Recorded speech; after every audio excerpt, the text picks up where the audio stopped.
خیبر پختونخوا میں flash floods اور سیلاب سے متاثرہ اسلام پاک فوج کا ریلیف اور ریسکیو آپریشن جاری ہے۔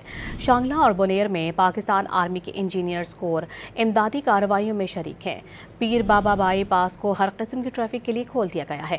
پیر بابا بازار میں عوام کی سہولت کے لیے ملبہ ہٹانے کا کام رات بھر سے جاری ہے۔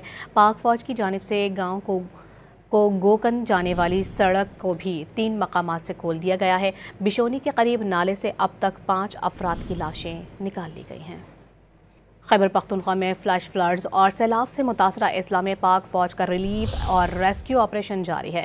شانگلہ اور بونیر میں پاکستان آرمی کے انجینئرز کور امدادی کارروائیوں میں شریک ہیں۔ پیر بابا بائی پاس کو ہر قسم کی ٹریفک کے لیے کھول دیا گیا ہے۔ پیر بابا بازار میں عوام کی سہولت کے لیے ملبہ ہٹانے کا کام رات بھر سے جاری ہے۔ پاک فوج کی جانب سے گاؤں کو گوکن جانے والی سڑک کو بھی 3 مقامات سے کھول دیا گیا ہے۔ بشونی کے قریب نالے سے اب تک 5 افراد کی لاشیں نکال لی گئی ہیں۔